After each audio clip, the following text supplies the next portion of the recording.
नारान से नथिया गली का एक खौफनाक सफर। ये वाकया 2018 का है जब लाहौर शहर में रहने वाला लड़का एहसन, जिसने अपनी फैमिली और बाकी रिलेटिव के साथ नारान जाने का प्लान बनाया। उन्होंने सफर की सारी तैयारी पूरी की और वो लोग मंगल की सुबह अपनी अपनी गाड़ी में बैठ के सफर की तरफ रवाना हुए। उन लोगों ने नारान 3 दिन का स्टे किया। उसके बाद वो लोग हफ्ते के दिन दोपहर के वक्त वापस लाहौर की तरफ रवाना हुए। नवंबर के महीने का पहला हफ्ता था और मौसम भी बहुत अच्छा था, जिसकी वजह से सफर भी बहुत खुशगवार गुजर रहा था। कहीं सफर की वजह से थकावट न हो जाए तो वो लोग जगह जगह स्टे करते हुए सफर का लुत्फ उठा रहे थे और सभी लोग बहुत ही खुश थे। लेकिन इनको इस बात का जरा भी अंदाजा नहीं था कि इनके साथ आगे सफर में क्या होने वाला है। तो नारान से वापसी के वक्त एक जगह स्टे करते हुए एहसन की फैमिली और उसके रिलेटिव ने डिसाइड किया क्यों ना हम 2 दिन नथिया गली में गुजार लें। वहाँ का मौसम बहुत ही अच्छा है, जिस पे सभी लोग खुशी खुशी मान गए। अब ये लोग नारान से नथिया गली की तरफ जाने लगे। तो 6 से 7 घंटों का सफर तय करने के बाद जब ये लोग हफ्ते की रात को नथिया गली पहुंचे तो वहाँ सीजन का पीक था। हर जगह बहुत ही ज्यादा रश था और बहुत से लोग वहाँ अपनी फैमिली के साथ सैर तफरी के लिए आए हुए थे। इन लोगों को वहाँ पहुँचते हुए पहले ही काफी रात हो चुकी थी, जिसकी वजह से इनको होटल्स वगैरह में रूम का इंतजाम करना भी बहुत मुश्किल था, क्योंकि एहसन की फैमिली के साथ जो बाकी लोग भी आए हुए थे उनकी तादाद काफी ज्यादा थी, जिस वजह से इन लोगों को किसी भी होटल में रूम नहीं मिल रहे थे। बहुत कोशिश करने के बाद वहाँ के एक रहायशी ने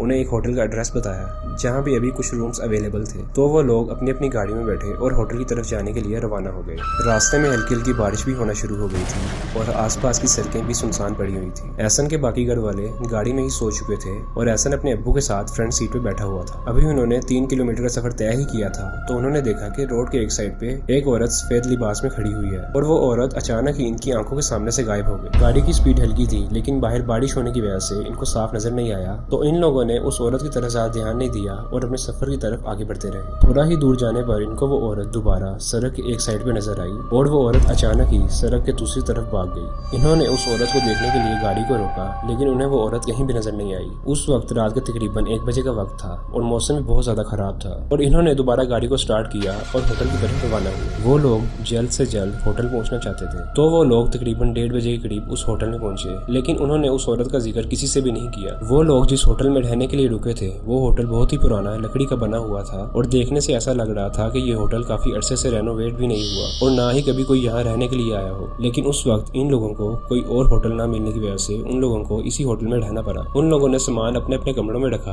और सफर की थकावट की वजह से वो लोग सोने के लिए चले गए। एहसन की फैमिली उस होटल के नीचे वाले फ्लोर में रह रही थी और बाकी के रिलेटिव्स ऊपर वाले फ्लोर में ठहरे हुए थे। वो होटल जिस जगह था वहाँ आसपास ज्यादा आबादी नहीं थी, बस पहाड़ और जंगल था। कुछ देर बाद जब सब लोग सो गए थे लेकिन एहसन की आंख अभी नहीं लगी थी, तो एहसन को बाहर हाल में किसी के चलने की आवाज आई। उस वक्त रात के तकरीबन 2:30 बजे का वक्त था। उस वक्त वहाँ इतनी खामोशी थी कि किसी की हल्की सी आहट भी साफ सुनाई दे रही थी। पहले तो एहसन को लगा कि होटल का कोई केयर टेकर होगा, लेकिन वो आवाज आहिस्ता आहिस्ता उसके दरवाजे के पास आ रही थी। फिर वो आवाज एहसन के दरवाजे के पास आके रुक गई और बाहर से किसी ने नॉक किया। एहसन को लगा कि बाहर किसी को कोई काम ना हो, तो वो अपने बिस्तर से उठा और दरवाजे के पास चला गया। लेकिन जब उसने दरवाजा खोल के देखा तो बाहर कोई भी नहीं था। वो हैरान था कि यहाँ से कोई अगर चल के वापस जाता तो इसको चलने की आवाज आती, लेकिन बाहर तो कोई भी नहीं है।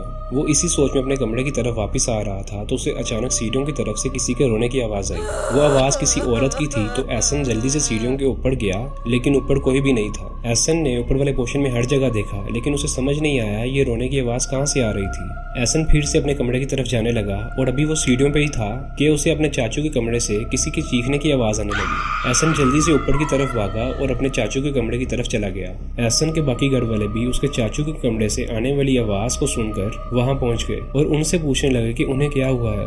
तो एहसन की चच्ची ने बताया कि कमरे में एक औरत खड़ी थी जिसने सफेद रंग का लिबास पहना हुआ था। वो खिड़की के पास खड़ी हुई थी और वो चलते हुए मेरी तरफ आ रही थी। जब मैंने उसका चेहरा देखा तो वो बहुत ही ज्यादा खौफनाक था और मैंने डर के मारे चीखना शुरू कर दिया। फिर एहसन ने भी बताया कि जब ये लोग नथिया गली से इस होटल की तरफ आ रहे थे तो उससे भी सड़क के साइड पर एक औरत खड़ी नजर आई थी जिसने सफेद रंग का लिबास पहना हुआ था और जब हम लोगों ने गाड़ी को रोककर उससे पूछना चाहा कि वो कौन है तब तक वो वहाँ से गायब हो चुकी थी। और अभी भी जब सब लोग सो रहे थे तो पहले मुझे किसी के चलने की आवाज आई। जब मैंने ऊपर आके देखा तो ऊपर कोई भी नहीं था और जब मैं सीढ़ियों से नीचे उतर रहा था तो मुझे आपकी चीखने की आवाज आई। सब लोग ये बात सुन के बहुत ही ज्यादा डर गए थे और अब किसी का भी इस होटल में रहने का दिल नहीं कर रहा था और सब लोग जिद करने लगे कि हम अभी वापस जाएंगे। पर उस वक्त रात के 3 बजे का वक्त था और अब सफर करना बहुत ही ज्यादा मुश्किल था। तो उन सब लोगों ने वो रात एक ही कमरे में गुजारी। उन लोगों को रात भर किसी औरत के चीखने और बाहर किसी के चलने की आवाज आती रही और कभी ऐसा लगता कि कोई उनका दरवाजा नॉक कर रहा है। और सुबह होते ही वो लोग उस होटल से चेकआउट करके वापस लाहौर की तरफ निकल पड़े। तो कैसी लगी आपको ये